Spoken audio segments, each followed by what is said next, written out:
Rocket was channeling the sauce throughout much of the movie. Oh, man, totally. Okay, so... Building things and destroying things. Linus only destroys things. Okay, leg. He built. Okay.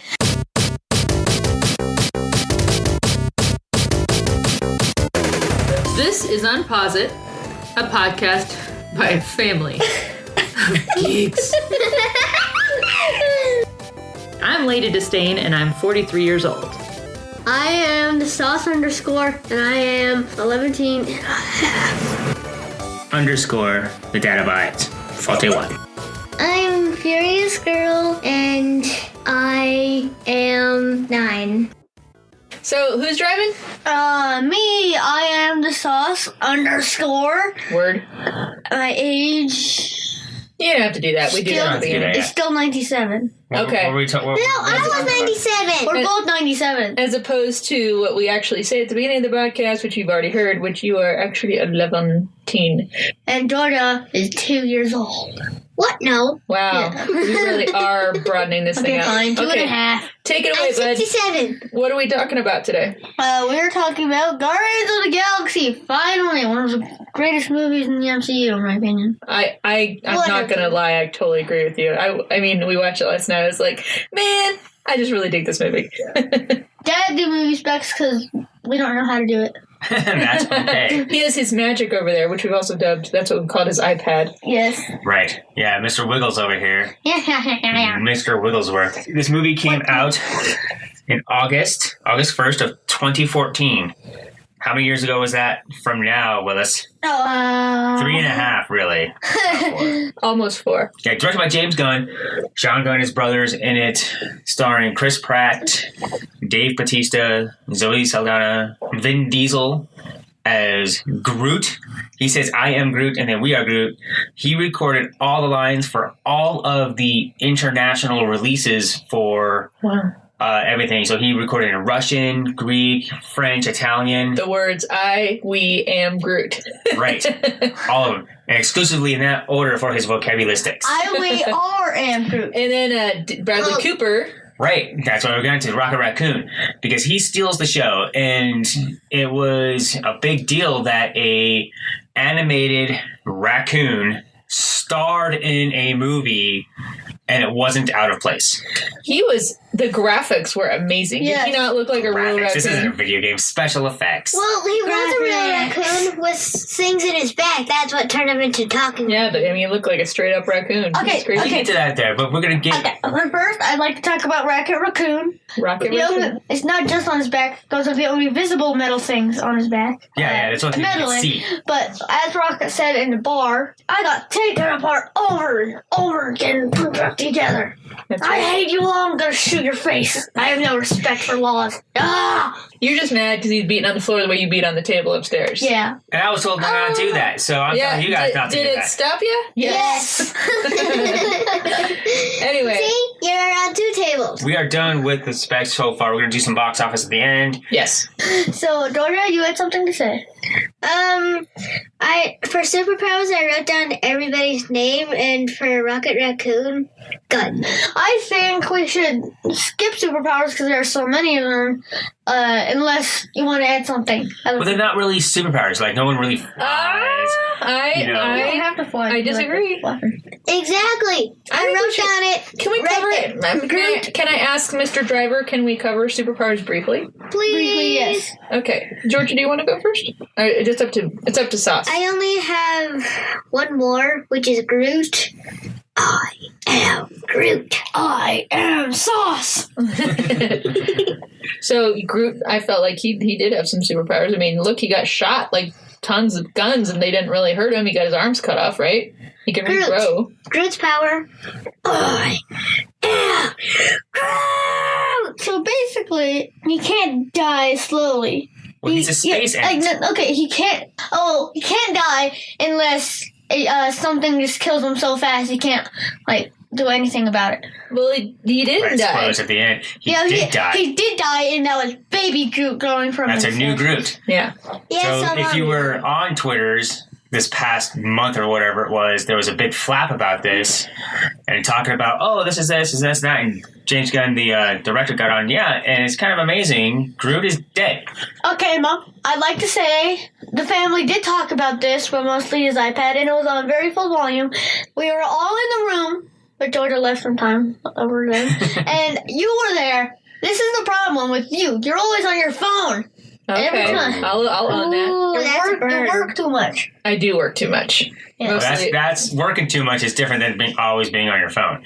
However, Well, she is always on her phone, though. it is confirmed that it is more akin to saying that baby Groot, now adolescent Groot, Amy, is Groot's son. Oh, okay. Groot. Son of Groot. Groot, then, if he survives and then like just regrows, it reduces his impact at the end of that movie, which we'll get to. Groot sacrifices himself for the entire group.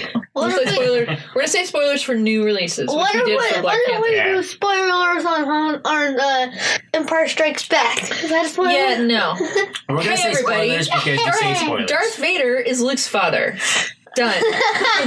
Darth Vader Can died. I bring up a superpower? I think you finished all yours, right? Well, I had more, but I only wanted to do Groot and Okay. I'll do Peter. Peter has a superpower which he doesn't even know why yet, and we really don't find out fully in this movie, but he's able to hold an infinity stone Without and not dying. die. And like even it looks like he probably would have died, except If he held on By for like himself. another 20 minutes. right, like or even another 20 minute. seconds, who knows? Yeah, but he had help. But so he's got a superpower going on that we don't really know about until the sequel to this movie. But so yeah, I thought that was. And then Gamora, she's got kind of some superpowers because she's not fully. I mean, she's humanoid, but she is almost probably over half machine by this point, thanks to Thanos. Well, who knows how much machine she has enhancements because they say that Rocket says that due to her enhancements she'll Her survive in body space mods, for a yeah. little bit. But are those genetic enhancements or are they machine enhancements? Because Or are they just like natural enhancement for her species or something? something, yeah, we don't even really know. I do think there's some superpowers in play, as Furious Girl and I have just recounted. But I would also like to say that it's not really a superhero movie. This is in True. the MCU, but this isn't this isn't really an MCU movie. Had this movie failed, like just completely tanked, did not make the kind of money that it made, did not receive the critical warm embrace of the critics, and just made a ton of money, they could have just said that's completely different and not really continue with this one, and then all the Avengers stuff would have happened on Earth. But since it was such a big success, we are seeing Thanos was in this movie. We saw Thor Ragnarok, which is in space completely, right? Mm-hmm. Yep. A little bit of Earth, a little bit of New York. This is more like Star Wars. It's a sci-fi fantasy fun film. Yep. Not necessarily a superhero super story. Does that make sense? Because I'm trying to be a very alliterative there. Okay, so Apparently, a lot of alliteration. That's what I'm trying, right? hold on, superheroes. Okay. I don't care what you have. So weaknesses and vulnerabilities. Like We talk about weaknesses, yes. Okay, weaknesses and vulnerabilities. I choose me. I didn't write anything, so I choose the Dad abides. I didn't write anything either because it's not really a superhero movie. They're all vulnerable, and you don't really see the vulnerabilities in one specific scene. It's more of a conglomeration of the story, which is how well it's done. It's like they all have, some issue. And Rocket, he's angry. He's alone. Drax has lost things. Those are vulnerabilities. They're all mortal. So it's not like we're talking superheroes. We're talking what their vulnerabilities are. Like Hulk is his anger. He's very vulnerable to that one. Superman has kryptonite. We're not really going to talk about those. And now, Dad, are you done? I am done. So now Dad chooses Mom. You I do, huh? Yes. I don't know that he does. Yes, he does. No. After my last comment. He's choosing Mom. Yeah. But I am pretty the much. director, and I decide you chose Mom. okay, go. and then I'll throw it to Furious Girl when I'm done. Hang on. I would say weaknesses and vulnerabilities. That's not easy for me to say. Peter's vulnerability is his mom. you see from the very beginning, and again, just this movie circles up so nicely, very emotional moments, and then it's totally hilarious, but then it's emotional again. But his mom, he will not leave the kiln without his Walkman that is his mom's last gift to him, and so he stays behind to go get it back, which could have thrown things off, but that seems to be a vulnerability. And then I would say the other big one is Drax. He has to have vengeance. They lose control, ownership of the orb because he, in his drunken, vengeful state, calls Ronin's whole forces to nowhere, and they almost all get killed and die and everything because he needed to execute his vengeance, and he almost dies had Groot not saved him. So, yeah, I would say those two have vulnerabilities. What do you think, Furious Girl? I'm just saying that Star-Lord actually isn't mortal, but that's in the next movie. Truth. He's more powerful than he knows. Right. Good. We'll Okay. see, though. Come back to us, Sauce. The Sauce got really pensive. He's like, dang, I'm really thinking through this stuff. Moving on to villains. Villains, I choose me. I would say I'm just going to name off villains. You guys can explain them. Ronan, Thanos, Ronan's forces, Loki. Loki's not in this. Okay, fine. Loki. All right, Sauce, I have a question for you. Okay. How many times have we seen the heroes all fighting each other? It's a super fanboy fan service. You want to see Batman fight Superman. You want to see Iron Man fight Captain America just to see who would win. You want to see Thor fight Hulk to see who's stronger, right? But they're on the same side, so they can't fight. So you have to create this plot device. We see them all fighting each other in this movie. Yep. No, we do. I mean, right? Yeah, they all are fighting. Well, particularly, I would say during the before Drax enters the picture, but they're all fighting over the orb at I would like to say Xander. that Rocket is the one who's fighting like the fightiest. He's the fightiest. He is kind of the fightiest. He's like, I want to shoot you all. That's a real word. Well, my question is, what do you think about that? What do you think about these movies thrown together where the heroes fight each other first? Fierce Girl, answer the question. No, I have something for villains. Answer my question hold on first, a second. please. Answer Daddy's question. I forgot your question. About the heroes all fighting each other. They do fight all each other. But Yeah. do you not think, though, I mean, the same thing, they use that same, I don't want to say gimmick, but maybe it is. That's what it feels. It feels very gimmicky. They did that in Avengers, how they needed the push. They needed to come together. They had to fight before. And let's be honest, I just say it. I mean, in human life, you do tend to get closer to someone once you can resolve a conflict together. Well, true. So, but we wanted to see in Avengers, we saw Captain America fight Thor somewhat, the hammer, bring the hammer down, and Iron Man fight Thor directly. Then we saw Thor fight Hulk, and then we saw, later on we saw Cap fight Iron Man, because they were really facing off in that movie. Iron Man fighting Hulk when he's in a Hulk rage. Yeah, we saw the Hulkbuster suit. So we're seeing all the heroes fight each other, seeing everyone fight each other. And I think it does get a little gimmicky. And in this one, it felt a little old. It was funny. It was a fun scene at the very beginning. Yeah. It just felt like it was just kind of stuffed in there. Can I ask, what does this have to do with villains? Because the heroes were fighting each other instead of the villains. So basically, it has nothing to do with the villains. All right, Furious Okay, Girl, Georgia, you can finally go. So, for villains, the Nova Corps is evil for a little while. Well, they're for our heroes, yeah. They think they're good. Yeah. And so is Gamora. Mm-hmm. And Gamora's sister Nebula. is fully evil. And the Ravengers are a little bit. Yeah, the Ravagers. Oh, that's a good point, because the Ravagers, you get the sense they're evil, and I don't know that they ever. They basically just all kind of team up at different points. They're space pirates. Yeah, really. They are. So we're done with villains. Did any of you have anything else? We already talked about. No, you did name off the primary ones. Korath, I think, is the name of the villain. That is the metal head dude. Played by John Hunsu? Yeah, yeah. Who's back in Amistad. I mean, who's a Sakaran, who I found out that's the planet where Thor Ragnarok takes place. Sakaar. Okay. So he's from that planet. I'm going to move on to Stanley Cameo. I rated it to 0. It was horrible. What? 0, eh? Who's next? Go to Furious Girl on this one, because her reaction was, if it was video, you could have flown a jet into that mouth. That was so gapingly in surprise. Okay. 8.3, just because of what Rocket said during it. And fight!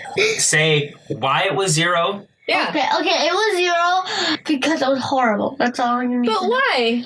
Okay. I need more. Okay, so Stanley cameo was horrible because Stan Lee actually did nothing good, and even Rocket's like talking about it couldn't make it any better. Like, Oh, he was making fun of everybody but Rocket was wrong. So like, oh, this hairstyle, this kid, he can't even walk. Don't help these kids. He was being on the complete wrong side of everything on that one. First girl. Huh? Why did you give it a higher rating? I said because of Rocket's comments. He didn't like the insulting comments. She liked the insulting comments. I think that's fair. I just wanted to find out why. I thought it was a good cameo because he didn't even say anything, and it was still, you knew who it was. Right? It's obvious. I really liked it because, I mean, I don't need Stan Lee to say anything. Right. I know. It's just like, hey, there's Stan Lee. And, he's like, you're married, you pervert, and whatever. And it's like, haha, that was funny. And you moved on. It was quick. It was a blip. It was an obligatory Stan Lee cameo. I thought it was fine. So I'm probably going to give it like a 10 out of 10. I'm not sure I'm going to give it a number rating, but I liked it. I just saw a new one. It's 3-1. You can't. You're not old enough. Darn it. So what is next? Yes, favorite scenes. I'm going first.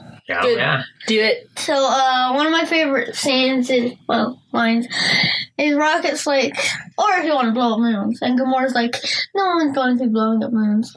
Rocket just sits there and is like, you just want to suck the fun out of everything. So, in the prison, Rocket's like, I need that guy's prosthetic leg. Yay! And, once he got it, And his eyeball. and Star-Lord, Peter, hands Rocket the leg, and he's like, oh, I don't need that.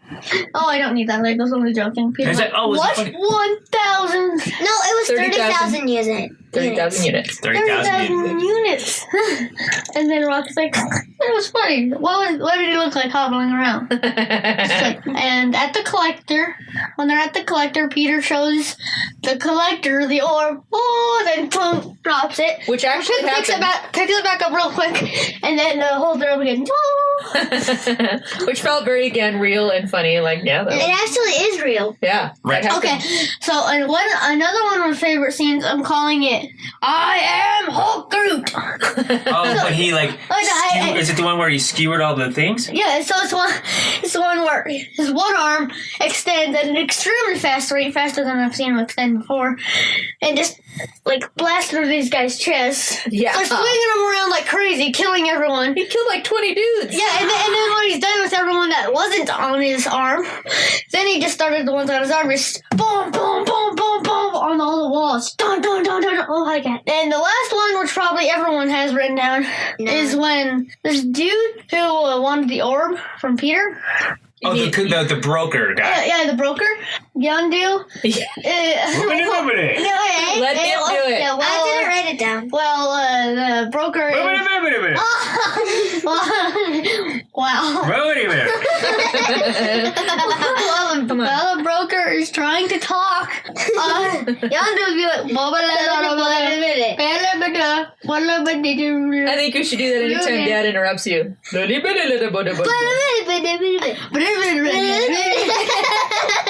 See? That is a favorite because we're all still laughing about it. It's a great scene. Many of the most memorable parts of this movie were ad-libbed by the actors on set, not directed by the director or written by the writer. So it was a very collaborative feel. The orb that the Sauce was talking about was an actual accident that happened.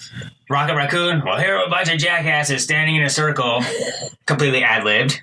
Is that one of your favorite scenes? Because we're talking about that. That is my favorite scene. These are all my favorite scenes. And it's also one of my favorite scenes. Right. Guy laughing, Sean Gunn, his second in command, laughing in the background because he lost it on set and he couldn't keep it in, but they kept it into the movie That was there. great. It added so much. The Jackson Pollock thing, also ad-libbed. There's a lot of cussing in this movie for a Marvel Disney movie.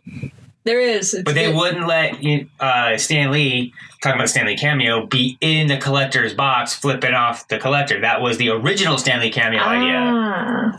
So Disney says yes to some things, no to other things. Weird I prefer the way they did it, though, where he's not in there, because what we see in Guardians of the Galaxy Volume 2. Right. Eeny, meeny, miny, mom.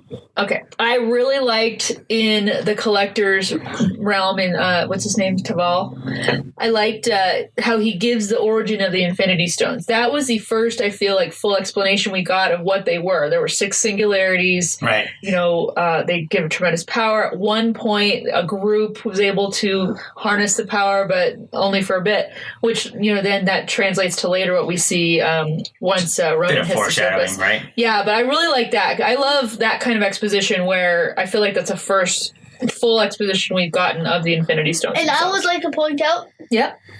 I think the Power Stone, the purple one that was in the orb, is the most commonly known about it. Because if you see all the like videos in the Right. like screen things, little bubble, They're showing them that one being used. they're showing that one being used every. No. I'd actually like to. I might go back and, you know, whether it's on YouTube or on our Blu-ray of this, but go back and like see, because again, we're still looking for the Soul Stone. This kind of favorite scenes, lines, and characters. I am going to say the music of this movie is its own character, and the reason I say that is because there's music figures so much into this, and it's not just about Peter. You know, it's his tie into his mom. That's the piece of her he still has. But it just sets the tone on so many great things.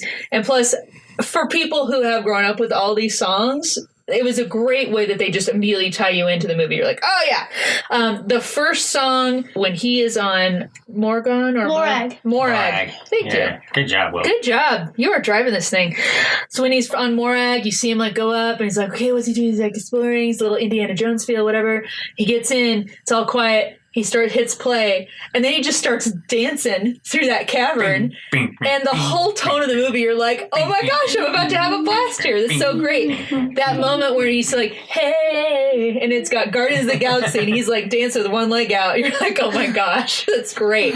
So I think they do such a good job that just sets such a tone for me. I love the line where Gamora calls out, I will not be a victim of your pelvic sorcery. And she's yelling it because she has earphones on for the first time in her That was existence. great.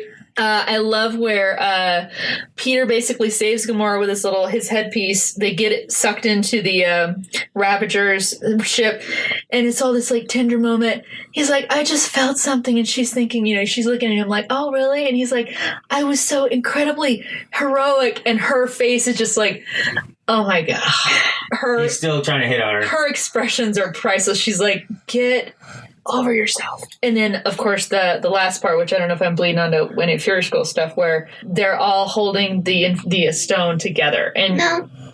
I love that part. They do that so well, the build up where Peter's holding it, about to fall apart. Gamora joins, still about to break. Drax joins in, about to break. And then finally you get Rocket, who's holding the group piece, but they all are now holding the stone together. And then the way the music shifts, and they're like, dang, they're all holding it together. And he's like, how are you mortal? How? And he's like, you said it yourself, we're the Guardians of the Galaxy. You're like, what? Did you just cuss? I did. I might bleep myself out. Quoting. I was quoting a movie. But so those are my faves. I had a lot. This movie gave me a lot of favorite scenes. And you guys said many of the ones I had written down that you already said it. Okay, I have 2. Bring it. 3. I have favorite scenes. So when they're on the Ravager's lead ship, and there's a song saying the word cherry bomb. Yeah. Oh yeah, cherry bomb. And when they're all right next to each other walking, they all just start doing something weird, and Gamora starts yawning. Yep, they do. They're just kind of like, And then my least favorite scene is the beginning, as is Willis's. Oh. So I wanted to talk about that because we were talking about the opening being so lively, but it opens up the death, a cancer death of a young boy's mother. Yeah. And then he's abducted from his planet. Yeah. By aliens. You don't know. Yeah, you're abducted. Anyway, it's a juxtaposition is what that's called, kids. Technical term. So the director used that to start off harsh, to give, Peter Quill, obviously his character, some force, but then change the movie. So you're just like, what is this? And then he's dancing and using space rats as microphones. And you might know me as Star-Lord. Who? Running gags throughout the whole movie. It's a funny movie. That's what makes it work, is you have this super stark moment. I mean, stark. And then it goes into super light moments.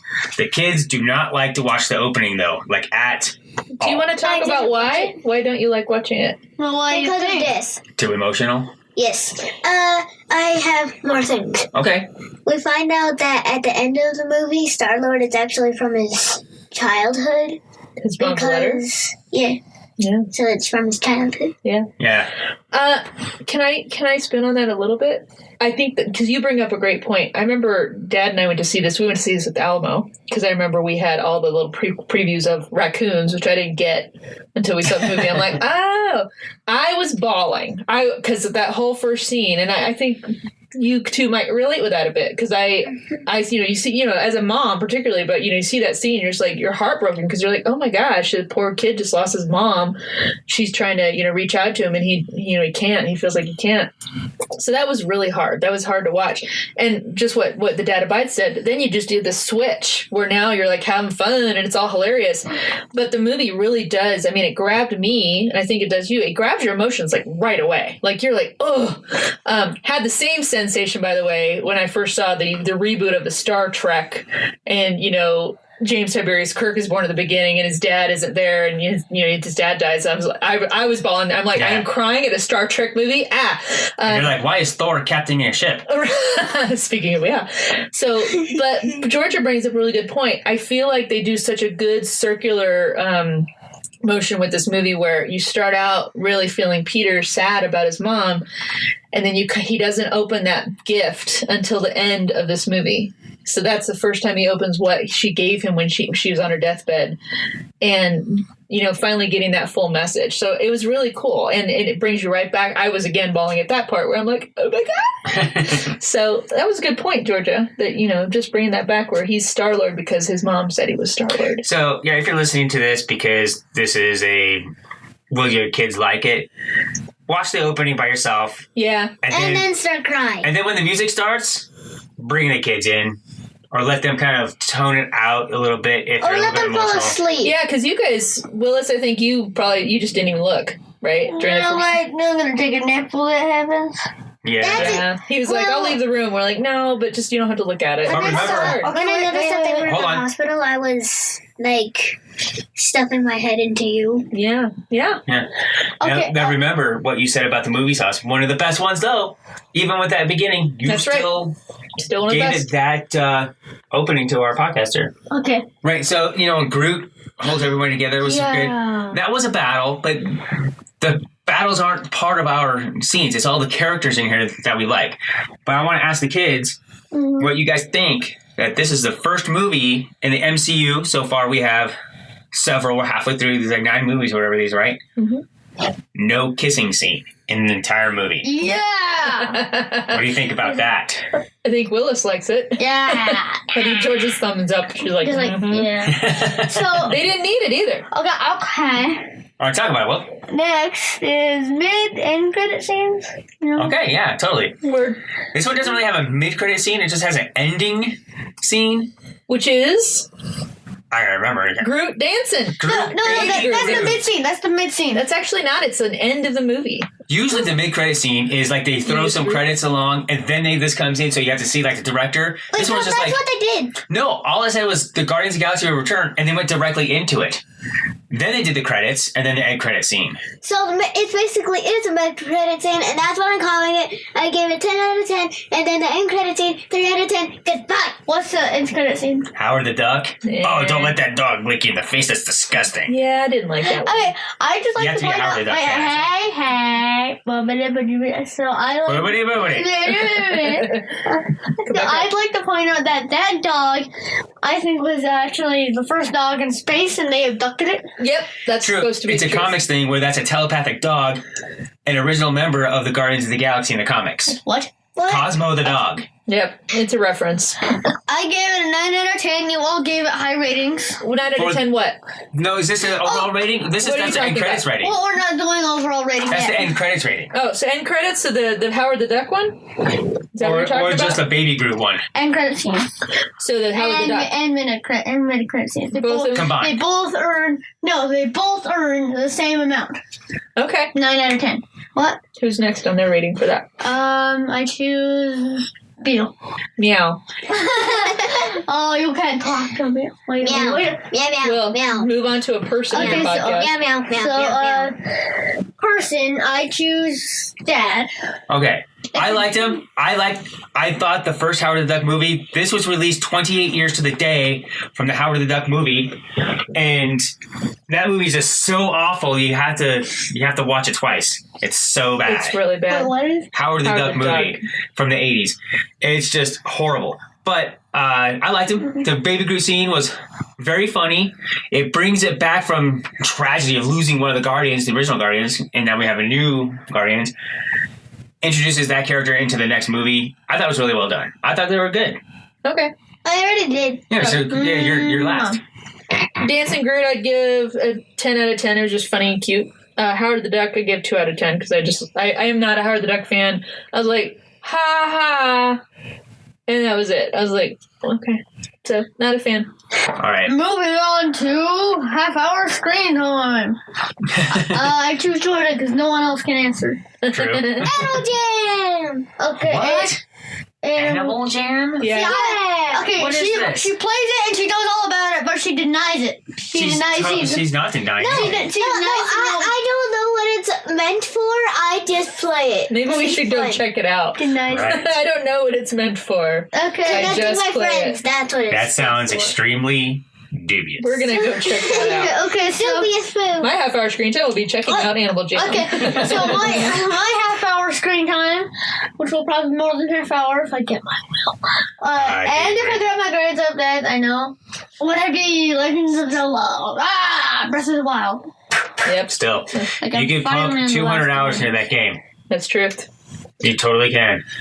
All right. 200 hours. Okay, now moving on to overall rating, and I'll leave the adults to do box office after that. Okay. And then we run away. Yeah, so overall rating, so I rate it 9.7 out of 10 little ugly rat things. Oh, From- like that were in the from like. War- Little Space ugly rats. rat things. Yeah. Little ugly ugly space rat rat things. Those But little little creatures that ugly Star-Lord was using as a microphone at the very beginning and stuff. Which Willis was just using in his hand, like, little ugly rat things. Little ugly 9 out of 10. Who's next? Dead. I give it 8 out of 10. Little space rats. Little ugly space rats. And Dad chooses me. Dad chooses mom. I am Mom. choosing for your girl. You don't get to choose. I choose mom. Which I'm going to choose for this girl. How much? 8.3 out of 10. 8.3 out of 10. 8.3 out of 10. And then I give it a 10 out of 10. She loves Space this one. rats. Little gross space rats. I loved this movie. I love it. Little ugly space. All right.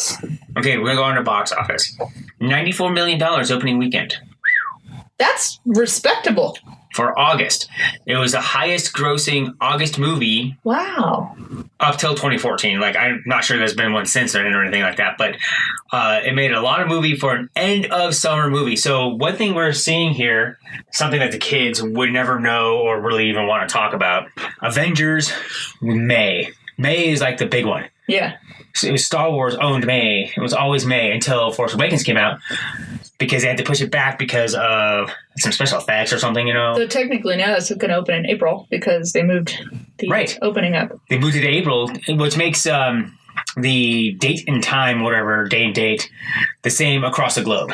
So people in UK aren't going to see it and spoil it Ah.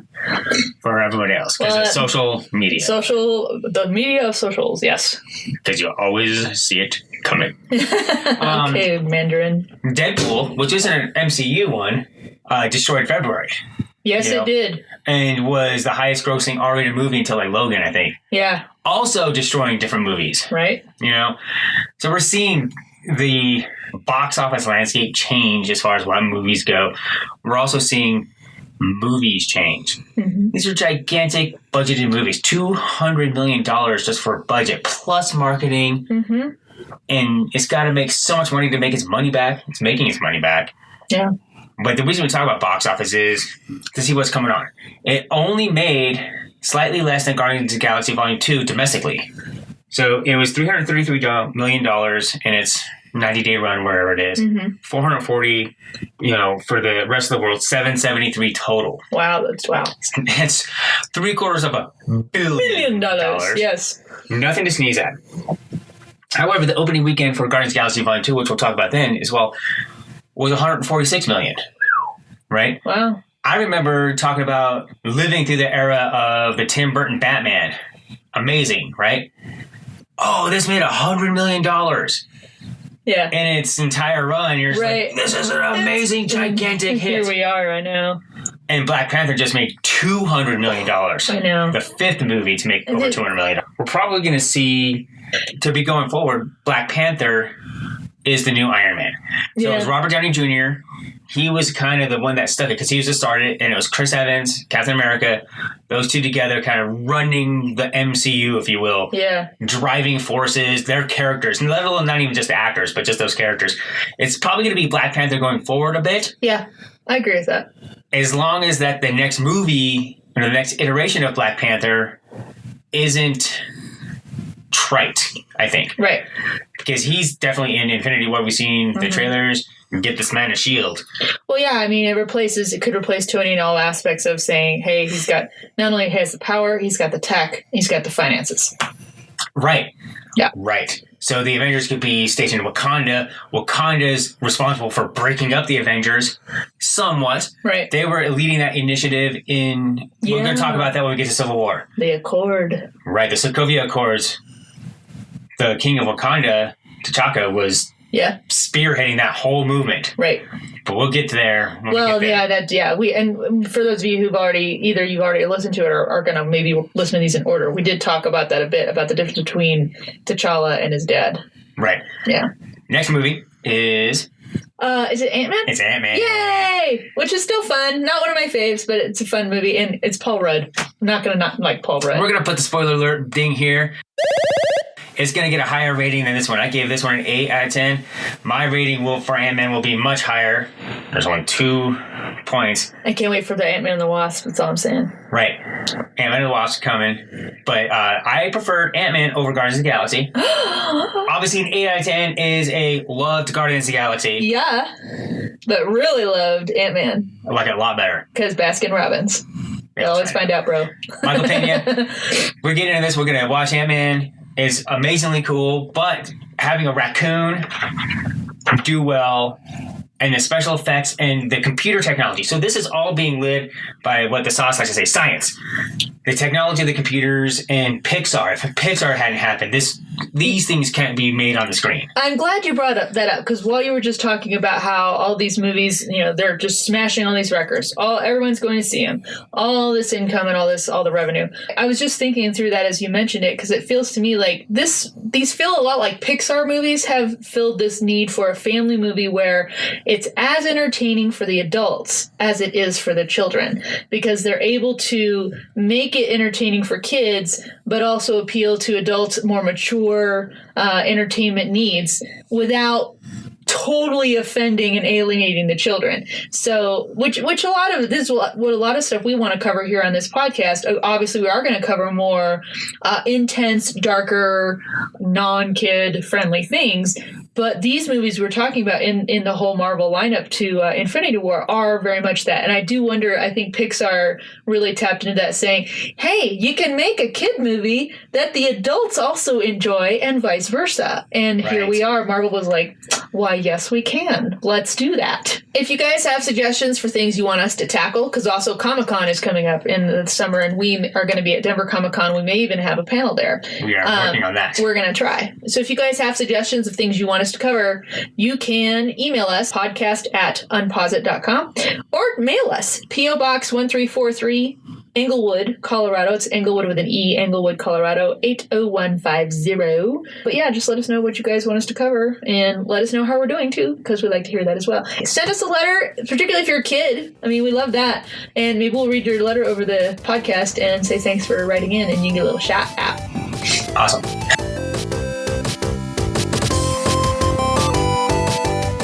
Follow UnpauseIt on Facebook, Twitter, and YouTube, or visit us online at unpauseit.com.